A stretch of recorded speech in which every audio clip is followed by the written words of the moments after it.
Hey Phineas, you have to. I think you have to sign. There you go.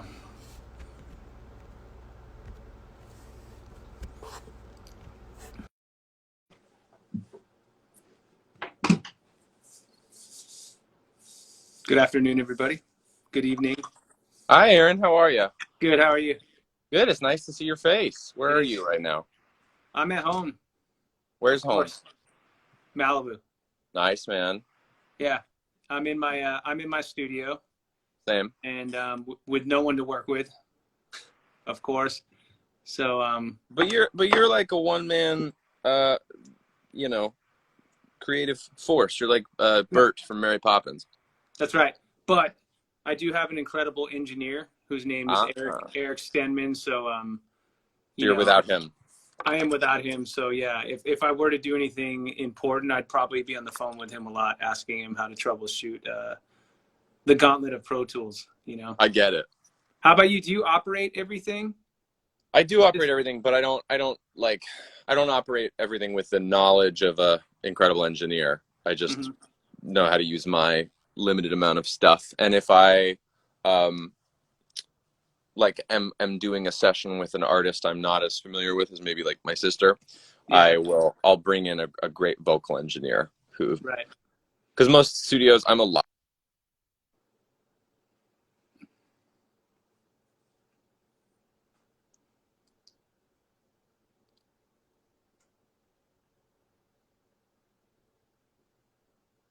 Sorry, you're frozen.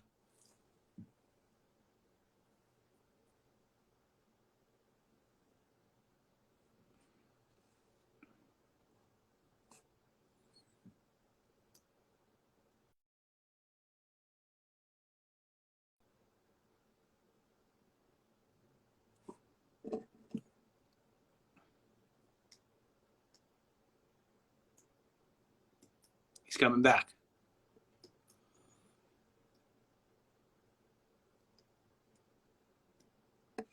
Shout out to Elohim.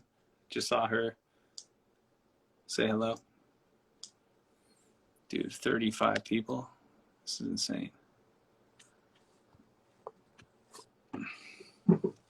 All right.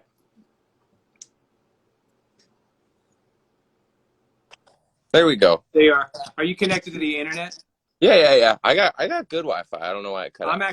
I'm not. My internet sucks in my studio, of course. So Oh, there you go. it could be my fault. You got cut off, but I was going to ask, have you found throughout your career in recording that some of your, you know, I hesitate to say limited knowledge of engineering has helped your writing in some ways? Because I know it To- has for me, for sure. Totally. Well, I'm a huge fan of minimalism in all things. Um, and I think to me, like the less knowledge you have, the more minimalistic your sound is going to be. So I've used it to my advantage for sure. Yeah. I think I shared a little bit with this with you when it happened. So the Woolsey fire here in California burned my studio down when that happened. And I so remember that.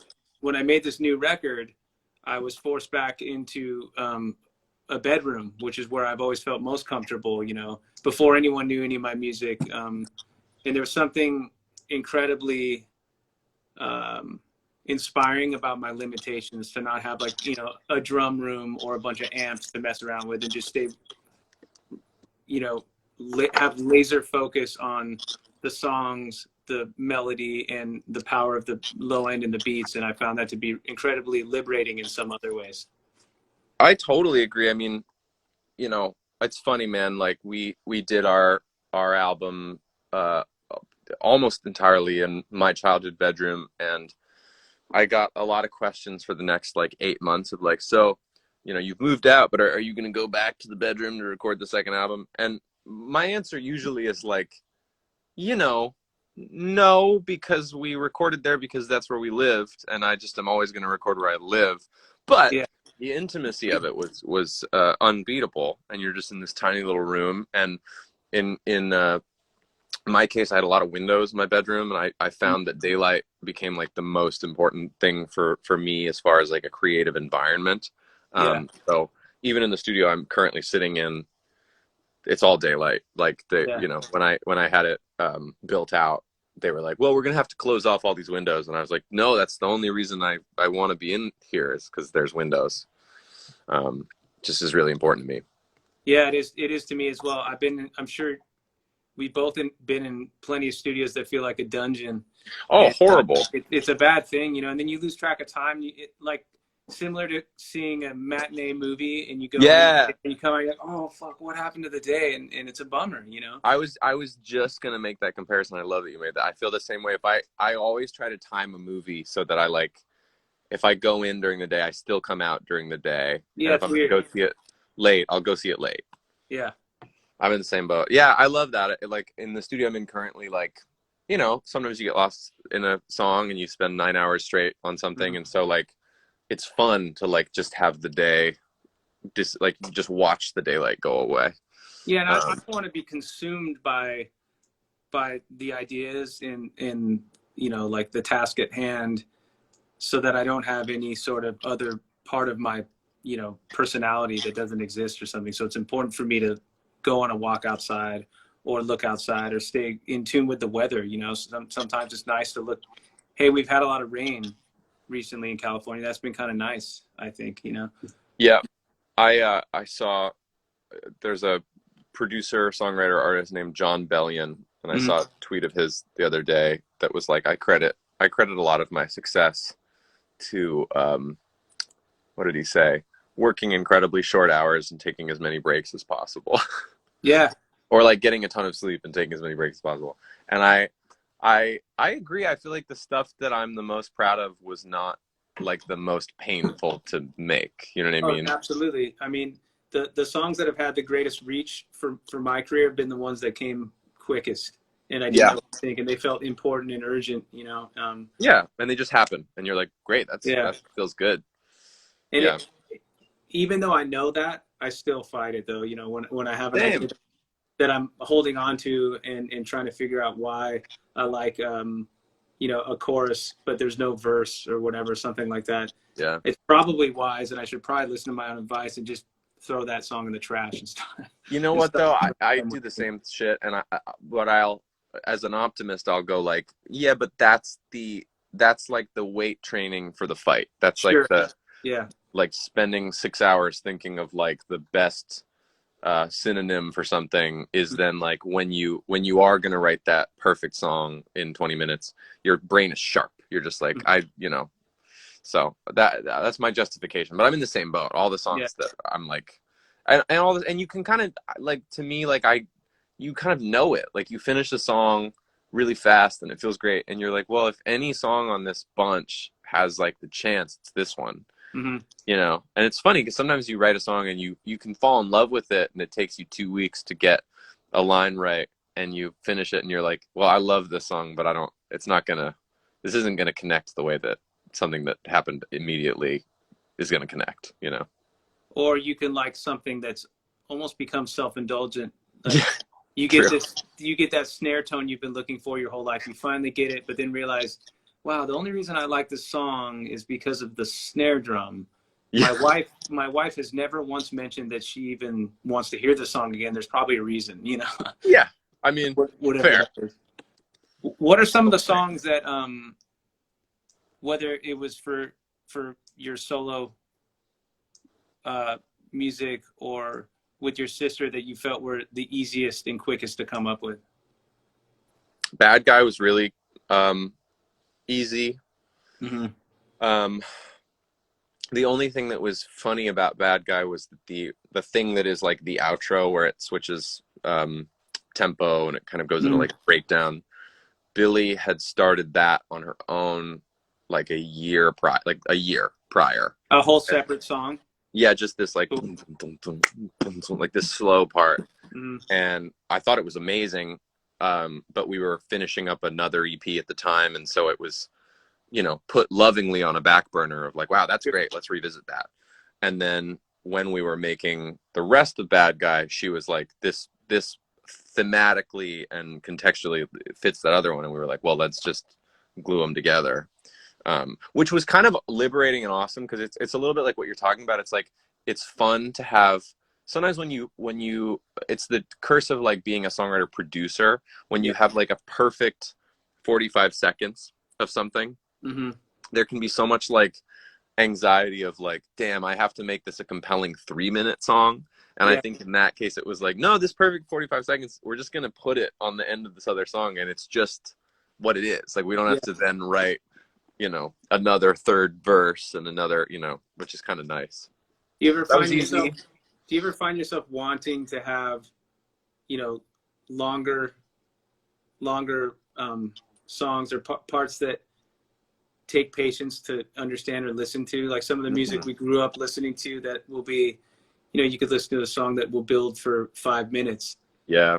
But in true. today's day and age, it's hard to commit to something like that because people don't have the attention span to stick around. I know. I've always admired that about Timberlake. He's like a real modern pop star with long ass songs. Like long. You know what I mean? Those are long songs. I mean, Mirrors, which is like a huge hit, it's like 9.5 minutes long. A lot of that's credit to Timbaland being sort of left of center in many ways. Yeah, I mean, I do. I'm also, Aaron, like, I'm part of that, like, I'm part of that group. I'm part of the like generation of like listening to half a song and getting my nutritional value from that, and then listening to another song. So I'm also, game for 2-minute songs. I like both. Yeah. I just find a lot of times I'm trimming the fat of a song. Yeah. And behind closed doors, I could listen to something on loop forever, especially if it's hypnotic and important. Yeah. Well, and when you're creating something too, you know every nuance of it. And so you have like a million reasons to listen to it. Whereas like a listener might have like, I love that melody. I've been aware of your music and loved it since before the release of your first album as Awolnation, before Megalithic Symphony. But I'm a recent fan of Fleabag. And, and I was very pleased that Sale was so prominently featured in the second episode of that show. Yeah, that was weird. I think like maybe my mom or some actually an artist named Elohim who's watching right now. She told me about it, and then I forgot that it was on there. And I'm sure this happened to you, where you forget where your music's going to end up, and then it just hits you. Yeah, it's a really interesting thing. You get to see it as sort of a regular viewer without knowing what's to come. That was cool. They used it in a cool way and for a cool reason, what she was going through. They used it in a cool way, and it was also just like, I mean, I think it's fun. It's fun when you get something attached to like a thing that is so great on its own, and then you're like, wow, I'm a part of that without having done any extra work. Yeah, like, and I didn't know. No one told me that was approved. Yeah, and you'd written a song a decade earlier, and suddenly it was in a show without, like you didn't have to write another new song for this show. It was like your art is strong, sturdy enough that it's like a decade later you drop it in a show and it's just as good. Thank you for saying that. I really appreciate that. Of course. I often wonder what songs now, how certain songs will feel 10 years from now, include my songs, and anyone else, like what's going to feel important in 20 years, 10 years, 15 years, or what's going to feel like not as good, Yeah. I mean, I think the best chance shit has at lasting is if it was never the most relevant, like meme driven, like watch me whip song, you know what I mean? Like songs that, like, that's kind of, I think that's at least how I feel with Billy's catalog, where I'm like, the ballads probably have the highest chance of like having the longest life because they won't go out of style as fast as like a song with like a beat drop, Well, yeah, because I mean, with dance music or electronic music, it's evolving so quickly. Where I listen to records from, like, some of the stuff off Megalithic Symphony I listen to of my own, I kind of cringe at some of the tones or drum choices that I had, where they don't feel Yeah, I They're think not holding up. drums. I think drums are like the number one timestamp of music, Sure. And and some synth sounds too, for sure, you know. synth sounds for sure, but synth sounds sort of like I feel like are more repurposable than like a snare tom kick that's like just out of a certain like when I listen to like not that you know there are other reasons not to, but like when I listen to like Dr. Luke Mm-hmm. stuff, I'm like, oh Yeah. yeah, this is 2010, like Yeah. that sound of that snare and that sound of that kick and those like risers, like where everything was like like Yeah. all Yeah. that shit. Where I'm like, yeah, it's Dr. Luke. Yeah. But yeah, I mean, I totally know what you mean. I think about that too. I listened to a lot of like the stuff that I was making a couple years ago to find evidence of growth, Uh-huh. and I usually hear it in like drums and anything that's like gimmicky, anything where I was like, ooh, this is tight. You know, something that I loved about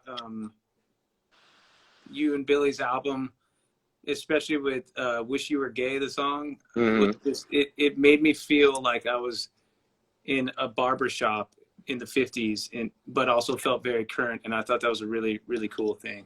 Thanks, bro. Yeah. I really appreciate 50s it, music brother. always comes out of me, like the sadness of certain 50s music and chord progressions. It always, maybe because I grew up watching Back to the Future so much and they traveled there, you know, or whatever. But it's always been something that I go back to. So anytime I hear a current Yeah, song, sort of, you know, whether you meant to do that or not, it hit me, and I listen to it a lot. You know. yeah. I mean, we definitely come from like we listen to a lot of current music and just as much Sinatra, Johnny Mathis, Nat King Yeah. Cole. Oh, who does Billy always listen to? Eartha Kitt, and then the Patience. What is it? Something Patience and Prudence or whatever. The like I know you belong. Like those Oh songs. yeah, yeah, yeah. Yeah. Right. That's on one Um, of my playlists. My wife loves that song. yeah. So I think that those like like the old melodies and the old chord progressions, maybe married with like not trying to make a retro sounding record, is like Yeah. part of our sort of, if there's a signature, that's part of it. It's just like, yeah, we're pulling mostly from like Beatles chords, you know, old jazz chords, and then we're putting sub bass on them. Yeah. How cool is it how far subs have come, by the way, on a side note? Like, I remember back trying so hard around my first album to get the right kind of low end, and it was hard. It was really hard to find at times, you know, where I would layer like several synth basses and they would just Yeah. cancel each other out eventually, you know. I'm And a big it's because, layerer too. I've only recently kind of like learned my lesson on that and been more um conscious of that, because I have some friends now who are like real audiophiles, and they've kind of like educated me in a kind of a more understandable way about like phasing and whatever, where sure. like in the past I was like, oh fuck it, like I wanted to punch. Yeah.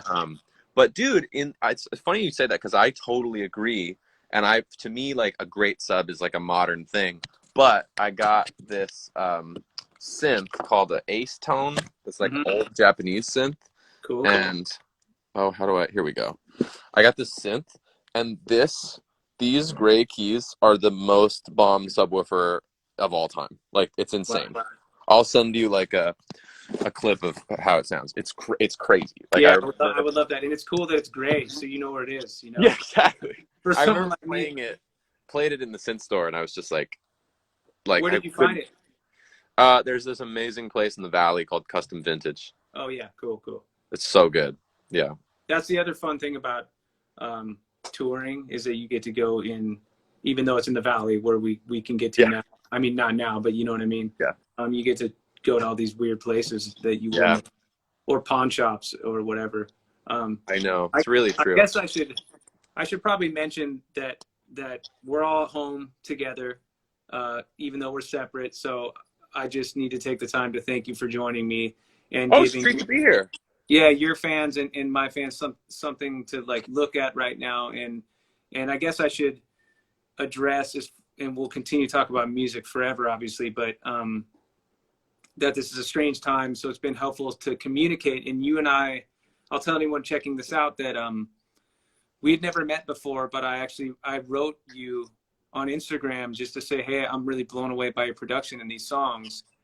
And, you know, no one set this up. And then you wrote me back and said nice stuff about some of my stuff. And then here we are talking for the first time face to face, weirdly. And I think that's really cool, and probably wouldn't have happened this way had we not been on this lockdown. So there are some ways Yeah. to connect, even though we can't hug it out or touch. And it's a weird thing. I've had a couple of these, Aaron, post quarantine initiation where I've done things like we're doing right now with people that I text and have never had a face-to-face conversation with for the first time during this, which I'm enjoying. Yeah, I mean, I'm a huge fan of your music. I think, to me, like, I feel very lucky to know people like you who've had an influence on my music and whose music I've just been a fan of as a listener for years. And I think it's like, it's not out of a desire to be like a star fucker. It's like out of a desire to like get to tell a person who's made something that I love in like one of my other close friends is the lead singer Tyson from the All American Rejects. And like, I grew up listening to that, like even younger. Like I was like cause that band started in like 99. And so I was like listening to like Move Along when I was like fucking 8. Yeah. And the fun part about like having his songs come up on shuffle in my car and getting to like text him a picture and be like, dude, like still a jam. And I feel the same way about your music and like anything that shapes you as an individual is like holds a place where like it then feels the way that you feel with like a contemporary of yours when they drop a new song and you get to go like, love that one. Like great song. You know, it's like the same vibe. It's really fun. Yeah, I feel precisely the same way with certain artists. Like I loved Weezer so much growing up. And so over the years, I've become buddies with Rivers because he said some nice stuff about me. And then I just revealed to him like, hey, you were a big influence on me. And he said, I'll never forget, he said, that's probably why I like your music.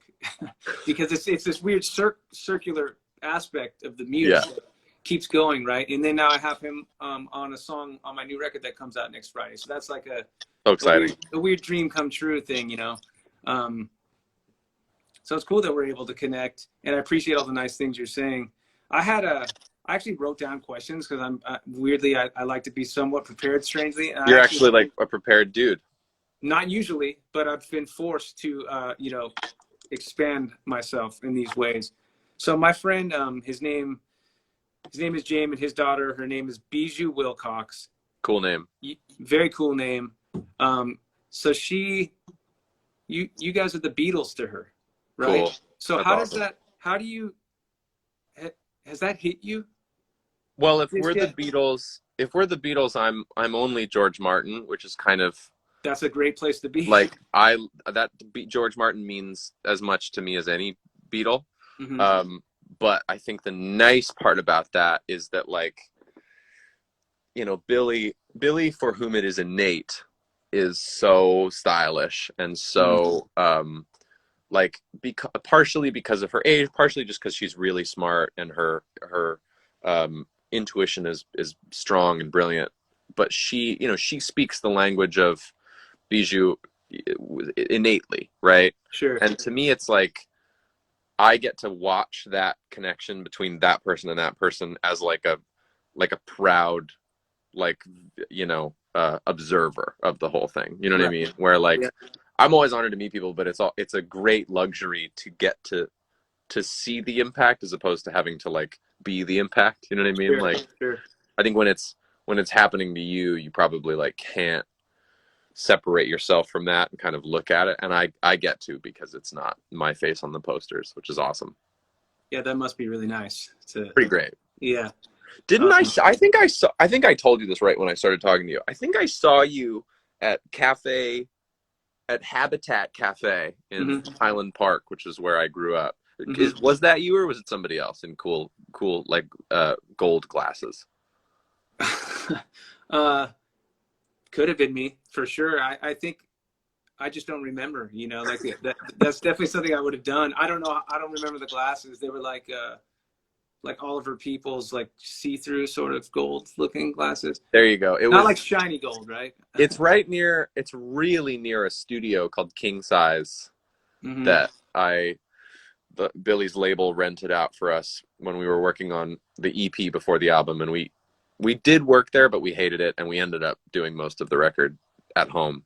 But I would go to that coffee shop every day, and it was one of those times where, like, I don't know if this has happened in your creative life, where I felt that I was trying to complete a task that I felt totally unqualified for, Mm-hmm. where I was like totally producing an EP for an artist that was like already bigger than anyone I'd ever worked with, you know, Mm-hmm. even though it was my sister. Right. And I was so unself confident. Right. And so I would go drink, like, I'd go over to that coffee shop like 3 times a day and just Yeah. drink like do the worst thing for your anxiety, which is like drink a bunch of milligrams of caffeine. Yeah. And What's with that? I do that a lot too, like on tour, or I get a little restless, so I go back to whichever cool coffee place I find, because I feel comfort in that on tour. I mean, I'm sure you're the same way. You wake up, you look on your Yelp, you yeah, type in however you look for the best coffee, and then you find it. And I go back like maybe 2 or 3 times in a day. And then by the time, yeah, because I don't like to drink before we play it, I save that for a little bit after. yeah. I used to drink a lot before we play, but now I just try to take it all in sober, which has been a weird experience too, because I didn't know how to do that, and that was a new high in a different way, which has been pretty cool. You toured under different names before Awolnation, right? Yeah, I had a band called Under the Influence of Giants, and then before that, it was a band called Hometown Hero. Under the Influence of Giants, funny enough, opened up on a college tour for the All American Rejects. Oh wow. Oh yeah, and like that was a tour that was hard for me, because it was clear that the band wasn't going to be successful and probably break up, and Yeah. so those things happen, and I've definitely had a lot of that, and so in some weird ways, I think it did prepare me for whichever degree of success I've experienced now. It's been helpful. Dude, that's such a, like, mine was only high school, and we never got to tour with any bands who were, you know, on a successful tour. But my high school band was much like that, where we were giving it our all, and we were, Yeah. best friends. And there's just that, you just see the horizon, and at one Mhm. point you're like, oh, It's the gone. horizon is too Yeah. far. You're just Yeah. like, we're never gonna get there. And there's always the one band member that's still seeing it, and maybe I Well, was that totally. guy. I remember I had poached 2 of the band members from a band that was like technically better than mine, Yeah. and I'd poached them because I was like the songwriter. So I was like, come play in my band, because Right. you're a better drummer than I have. You're a better guitarist than I have. Yeah. And they, at one point, like, they thought it was as funny as I did, but the singer of their old band, like 4 years later, was like, I'm just gonna say it, like, we got to get back together. And they were both just like, no, we don't. And Right. he was like, we've got magic. And they're like, we did not.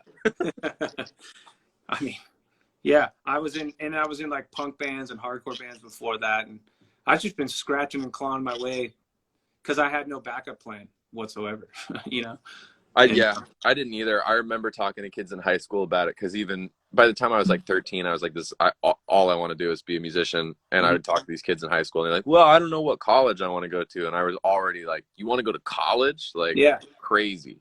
what a weird concept too. I was talking to someone else a couple of days ago about the pressure to know what college you want to go to when you're 12 and stuff. I know, crazy. I was like, I could barely get through this day, let alone think about, down the line, Yeah. Do you ever, maybe you've been asked some of these questions in interviews, so I don't mean to be that guy, All like, good. And I haven't been asked them by like another cool musician, so. Okay, cool. I was just wondering, thank you for saying that. I was wondering, I can't imagine, I mean, you get in fights with band members or disagreements. We all know what that's like, Sure. In a relationship with, any relationship, whether it's a wife, girlfriend, boyfriend, and everything in between. But what's it like getting into like a serious disagreement with your own sister along this journey? Well, I mean, do you have siblings? I do, yeah. So like that.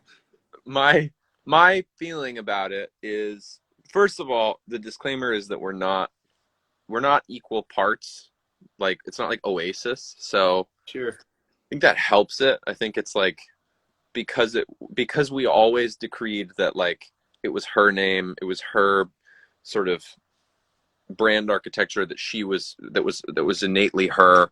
She brainstorms all the visuals, comes up with all the video treatments, directs most of the videos. You know, I produce all the records, but she has, you know, it's not like it's not like I go like, this is how it's going to sound. I play something and she goes, I like that or I don't. Right. So you know, I think as a monarchy, it works a little bit easier than if it were a true, you know, democracy, like a house, a democracy of like both of us weighing our opinions equally. We have a kind of a joke that like, whoever, like our joke is that we don't compromise at all. Like one of us just wins. Right. And so in that case, it's like, it's actually kind of nice because I think sometimes like when you do the songwriting thing and you're in a room with like 3 people, you have a cool idea that you really like, and someone else has a cool idea that you really like, and neither of you wants to be a dick and say like, my idea rocks, your idea is fucking terrible.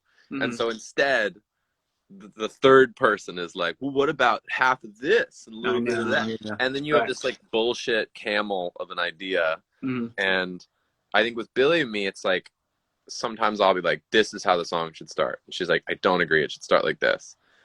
And whichever one of us like outlasts the other one on like, no, I really care. Eventually the other one just goes like, all right, uncle, like, fine. And then it's like, it's better than the in between, you know? Right.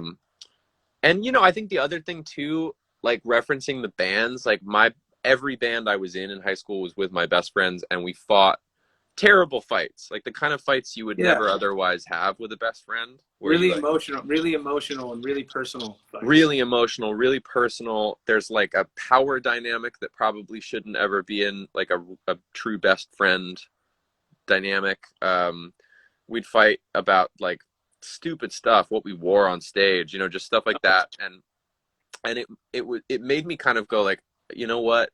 In the future of my life, I'm gonna just employ people. I'm not gonna like have my best friend in the entire world get into a place where we're gonna argue with each other. I'm gonna pay somebody and I'm gonna tell them what I want them to do. And if they don't want to do it, they don't have to take the job. Right. And I think clear line. Yeah, the good thing about your sibling is they're always gonna be your sibling. And I think in our case, pretty wonderfully, like we fight all the time when we're working and never really when we're not. And it's very like, it's like being in like Halo and like being in like the bubble shield, where like if you threw a grenade it would just kill you, and then if you walk outside the bubble shield you're like, it's fine. So you may get hit by the needlers, you know. Yeah. This is my quarantine talking. I've been playing a lot of Halo. Understood. Yeah.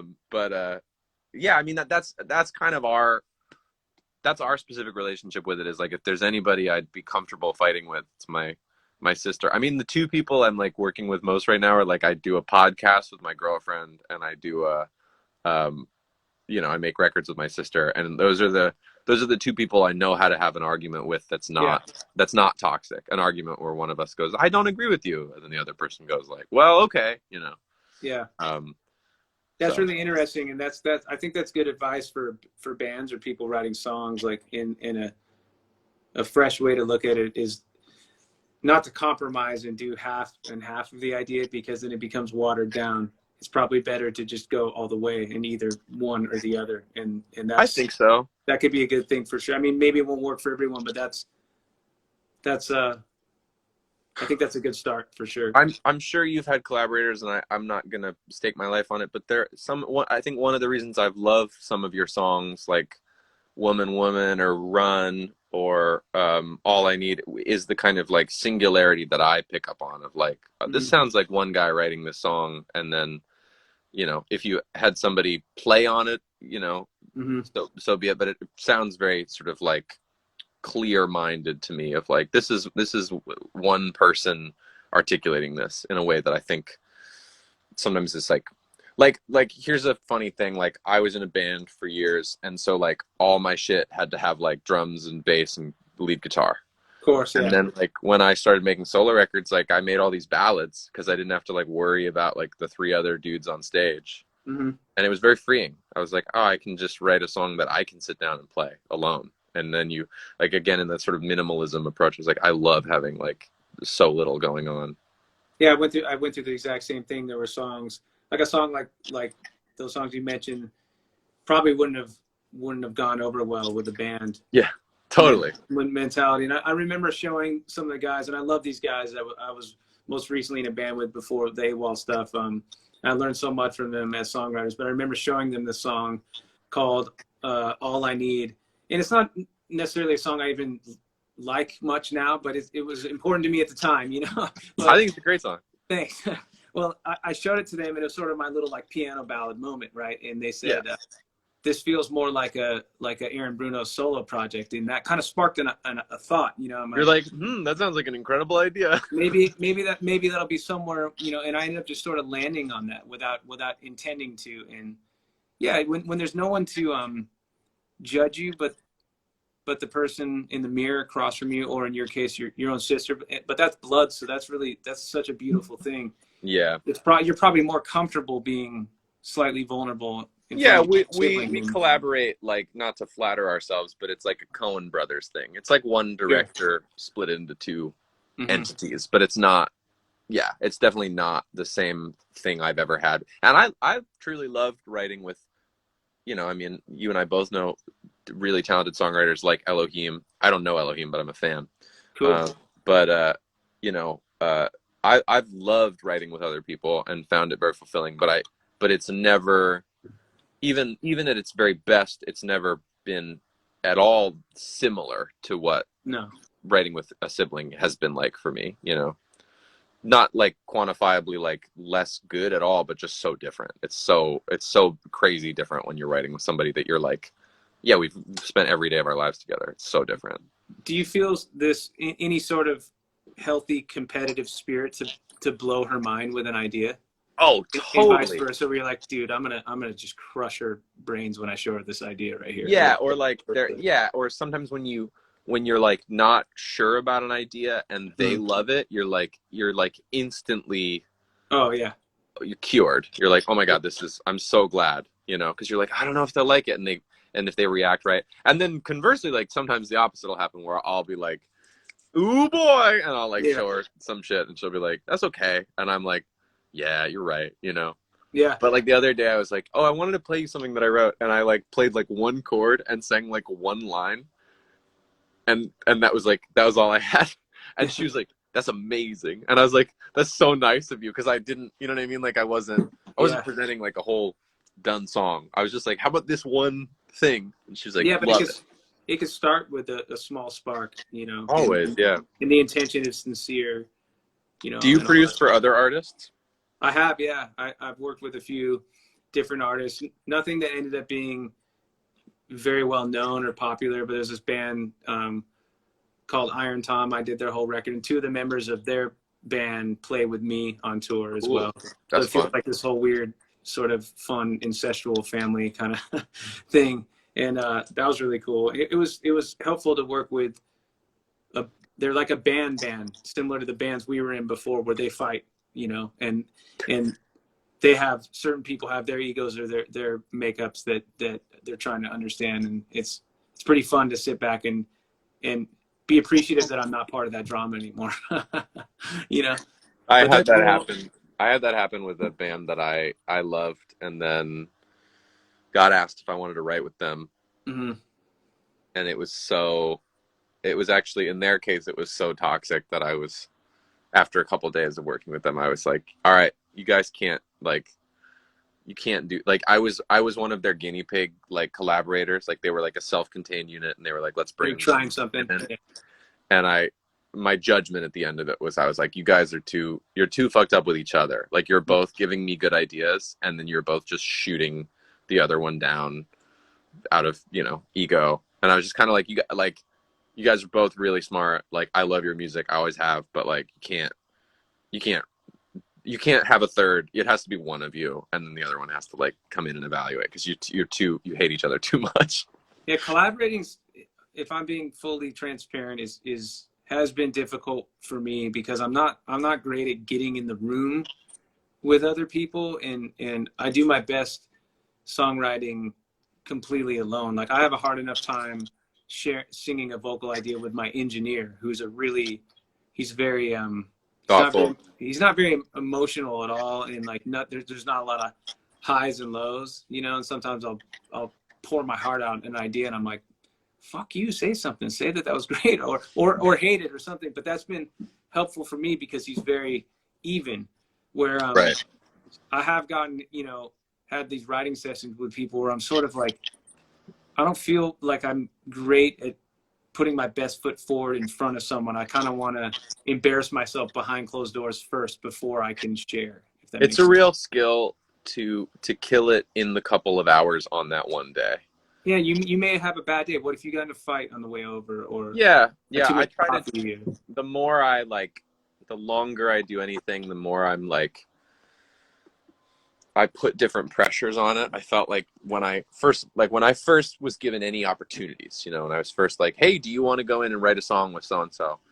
I wanted to kill it Mm-hmm. so bad, you know. I wanted to like go in and like be brilliant, and like some days I was like proud of myself, and the rest of the time I was like, I could have done better. Mm-hmm. And I think now that it's been a couple years since that period, it's like my perspective has changed, where I'm like, okay, day one is like we have to like just talk and like know each other and like have a good Yeah. time, and maybe we'll write something that's really cool, and maybe we'll just like hate each other. Mm-hmm. And like, you know, here's the other weird thing. Sometimes I'll work with an artist and I will not like them very much as a person, but we'll write Mm-hmm. something that I really like. And you're Yeah. like, all right, like I'm not going to fight that, but Yeah. I don't know that I want to like go get coffee afterward. But you know, it's like you put these different pressures on it. And that's why like the nicest thing is like when you do have like positive, long-standing collaborative relationships and you can get together and there's really no pressure. And then of course, like that's when you make something really good. You know what I mean? Because there isn't like a looming like time is money. You know, it's like you're just there and you're like, yeah, it's, you know, you noodle. So you've definitely been thrusted into, I'm sure, a lot of writing sessions, you know, because of your guys' breakthrough success. So how much of that have you been doing? Well, the first year I did like a lot of like minor league baseball sessions, you know, Yeah. like writing with other writers, maybe for a pitch or whatever, Mm-hmm. which candidly like isn't really my thing. Like I really want to be artist focused always. Like if there's an Mm-hmm. artist in the room, to me my chances of writing a song that's great is like so much higher just because it's actually them in the flesh. Right. But I did a lot of sessions for the first year, and then got kind of burnt out on it. And then, you know, the thing about my experience with Billy is that we're so I do every show with her. You know, I play in her band. The only stuff I don't do with her is like photo shoots and videos primarily. That must Um, be really nice to not have to do the photo shoots it's pretty then. awesome. I Yeah. hate photo shoots, but the you know, so I'll partition that into writing, and I kind of do like three different things, like brand new artists that nobody's ever heard of that Mm-hmm. I hear, you know, their voice or one song and I go like, amazing, I've got to work with this person. Right. Or I do like outreach stuff, right? Like somebody that goes, hey, I want to work with you, and they're an artist that I've known for a long time, or they're somebody I've been a fan of, and I go, wow, that's cool. Or like the third, which is like I sort of categorize as like meetings more as like an artist that I kind of have no business working with, but Totally. I'm excited to have a conversation like this with Cool. like a I'm like I don't know how much I have to offer to like a Father John Misty, but I'm like, if I can get in a room with him Yeah. and talk about politics for 6 hours, like I'm not gonna say no, Yeah. you know. And so my favorite like those sessions, I'll start off and be like, hey, like thanks for like falling into my trap of hanging out with me for a day. Because Yeah. like I don't actually care if we write anything. I just want to like get to know you. Who are some of the people that you've met along your journey that have just blown your mind and were unexpected? um I wrote a song years ago, like right at the beginning, like in 2016 I wrote a song with Tori Kelly. Mm-hmm. She's just fucking so talented. She's so good. Cool. And just a great singer, such a nice person, great guitarist, like one of those one takers, you know, you Yeah. go like, let's record the song. And they do it one take and they like timidly say in the talkback, like, what should I do again? And you're like, nothing. Perfect. Yeah, Um, I think there's also something to be said about your first take or your first three takes. Maybe you do something and you're going back to maybe comp a vocal or listen to what yeah, you've done, and then I do that with Eric, and I'll go like, that is that clearly the best one, and we just yeah, use that whole take or whatever. Those are I those are know. special moments, you know. She's great. What else has been cool? I did some work with Camila Cabello. She's like, I remember hearing about her years earlier from this guy Max, who used to be in Miss Mister, and he said that he'd heard that writing with her was like she didn't need anybody, was his, Right. like that's what he heard. And I remember like already being like, ooh, I want to work, that makes me want to work with her. Yeah. And she is very collaborative and really receptive to a good idea, but of force, and like one of those people where like you put a like really simple, you know, either a chord progression or a little beat going, and she just goes, yeah, let me try some stuff, and like all 5 minutes of melodies are like individual amazing songs, and you're just like she just has an ear for melody that's like Sure. out of control. um who else would be cool to talk about? Or people that you didn't necessarily work with, but just that you met, and you're like, whoa, I can't believe I'm hanging out with Elton John, or you know, whoever it is. I mean, I'm always like impressed by like when people are, when you have a conversation with somebody and they make you feel like that was an important conversation, because I'm, Yeah. it's hard not to be aware that like they're meeting, because I guess I still think of myself as like a fan first, Yeah. right? So if Cool. I'm meeting somebody, it's much less like, oh yeah, me and you know, so and so from this band, we're peers. Like it's totally, I'm still coming off it as like I played this song when I was 13. Like it Yeah. just feels very different. And I'm always impressed when they're still able to like make you feel like they enjoyed their conversation too. Yeah. Because And it's you, hard and to not feel like you're in a meet and greet where you're just like of being course, excited. yeah. And you're very self-aware of coming across that way too, you know. I'm Right. sure. No, so did you guys have to did either for yourself as a solo artist or with Billy, did you have to cancel shows like I just did? Yeah, we were actually on a tour when the hammer dropped. We were Yeah. 3 shows into a really full on world tour. Um, and yeah, there was like, we played 2 shows in Florida, like shows number 1 and 2, where you're like working out kinks. Yeah. We had a day off before the third show in Raleigh, North Carolina, Hmm. and we did a ropes course, like where you climb up in the trees and like do zip lines and shit Sounds cool. for Really fun. fun. Yeah. And we rappelled down from the tree, and Tom Hanks had the coronavirus, and the NBA had canceled their season, and Yeah. Trump had put a travel ban across Europe, and we Right. were like, okay. And then the next day, all the governors started canceling everything over 50 people.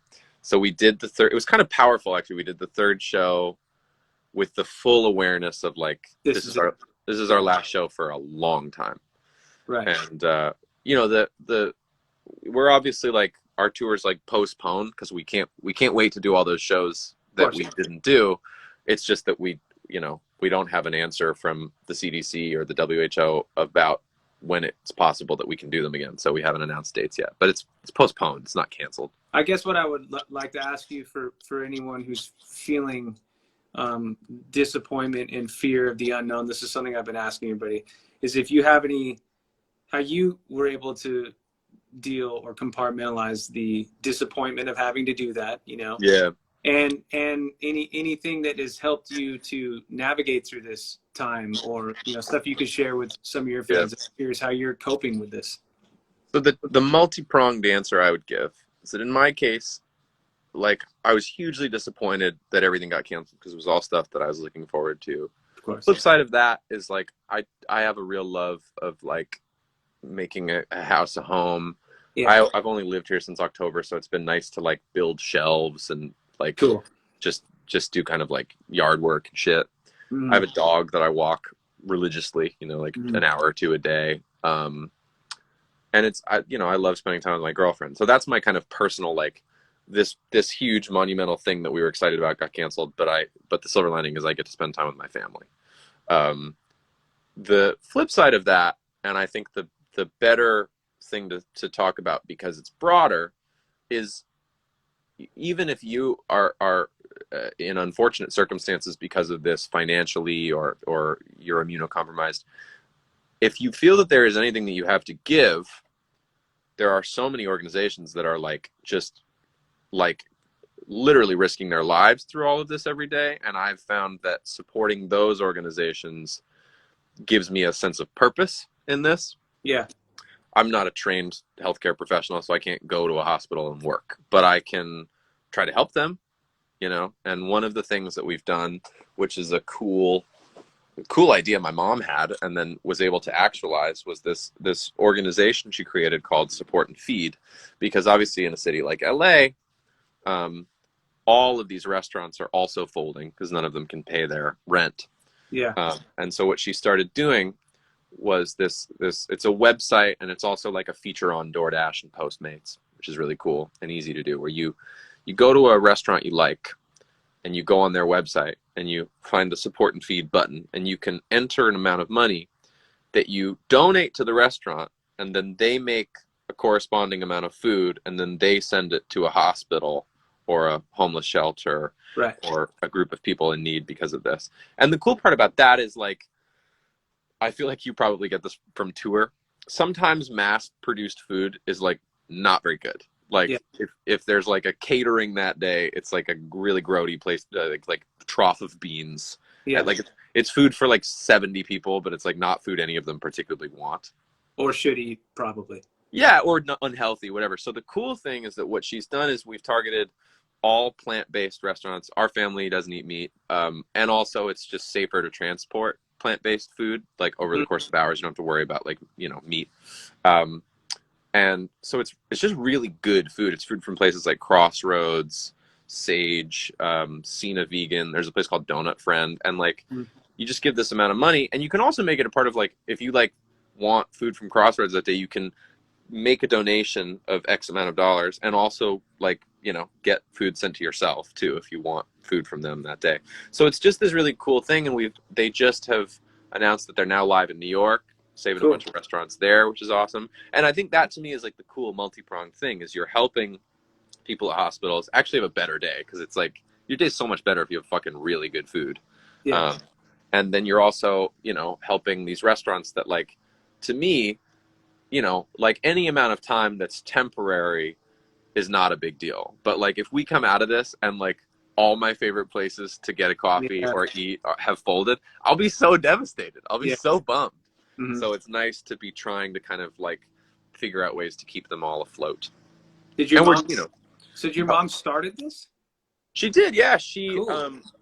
Through the kind of like just circle of people we know, she was able to contact a couple of people. She started it. A friend of hers named Rose Forbes became involved in the organization of it, and you can volunteer to be a driver and just be dedicated to that, and not be it's obviously quite safe. Everybody at the restaurants is gloved up and masked up, and then you show up in glove and masks, and you bring it to somebody in a hospital parking lot, and they take it in a glove and mask. It's pretty, like, in terms of being sterile, it's pretty sterile. Yeah. But yeah, I mean, it's pretty awesome. It was her idea, and then she kind of just explained it to a couple people, and then she's we've tried to use whatever social media numbers we have to our advantage to help magnify it and help its effectiveness. But yeah, it's really cool. And we've also just, like, I've been trying to talk to any of my friends who are trying to start similar initiatives to help different things. And I think that's, like,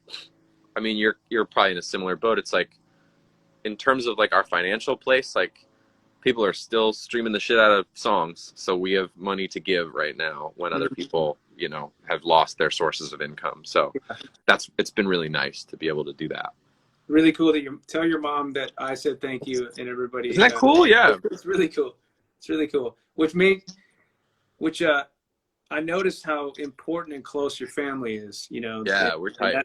That's really, really cool. And I don't know if you want to. It'll kick us off in 4 minutes. So I didn't know, like, maybe we ended on this sort of positive note of, you know, the importance of family and reaching out and connecting to your elders right now, whether it's a grandpa or grandma, or, you know, an instructor, a teacher, someone who influence you in your life. I think it's really important to reach out to them. And I didn't know if you wanted to, you know, speak on the importance of family and connection in any way. Yeah, I mean, you know, to me, my family dynamic is the foundation of my sort of like life in every direction. And I know that everybody's family dynamic is very different, and some people are estranged from their siblings or their Yes. families. And I think to me, what my specific family does for me as like a grounding of like who I am, whatever faction of people that is for anyone, like that is the thing that should be, you know, devoted and you know, that should make you feel the best. If that's not your family for whatever reason, whatever complication, if it's a best friend of yours, if it's their family, you know, the people that really make you feel safe. You know, my girlfriend and I are at my house, and then we're the only people we see are my family. That's like our Yeah. bubble of quarantine. Right. And I'm so grateful for that. I mean, I think if we were not in that situation, I would be counting the minutes because I would want to see them all so bad. But yeah, I mean, I think that's like, you know, my girlfriend is an extension of my family now. She makes me feel peace in a way that, you know, other things do not. And I mean, it sounds like your wife probably does that for you. And Yeah. And the dogs, like, and the I got dog. these two dogs that so like I'll exercise or do whatever, and you know, my mind can definitely spin out a little bit, you know. Sure. I've gotten better at that over the years, and I Yeah. try to pour it into my songs, honestly. And Yeah. so yeah, I'll just take a look at my dog, who's funny enough, her name is Billy, and Oh my God, cute. named after Billie Jean, and the song, of course. And then like I'll look at her or Sally, the other dog, and I'll think they have no idea what's going on out there right now. And it's a beautiful thing, and it's a reminder of just an innocent moment and a way to look at the day as half full. There's a lot of opportunities to foster different animals right now, whether it's a cat or a dog, and they don't have to be adorable puppies. They could also be older dogs that are cute and have a lot of value too. So I encourage people to check that out. They also don't have to be incredibly long term. Short term fosters are like my sister even just did one. She ended up keeping the dog, of course, because it's impossible not to. Hard. But yeah, I mean, it's, you know, shelters are under a lot of strain right now. You know, the goal is to not have anybody euthanizing animals because of this. So yeah, that's another faction of organizations that's great to support are any shelter, foster programs, foster a dog. And honestly, I'm not even necessarily saying that for the dog's sake. I'm saying it for my sake, because like my dog makes my life in all of this so much better. Like I know we're about to get kicked off, but when we were on tour, my girlfriend was supposed to fly out to meet me on tour and like have a weekend with me. And so she had sent the dog to our dog sitter for the weekend. And so like the middle of that weekend was when everything got shut down, and I was like, well, I'm going to drive home. And so the dog was still at the sitter when I came home. And like the first couple of days of being back in LA was like, it was all wrong. And then when the dog came back from the sitter, I was like, okay, everything is fine now. This is all like, I'm going to be okay.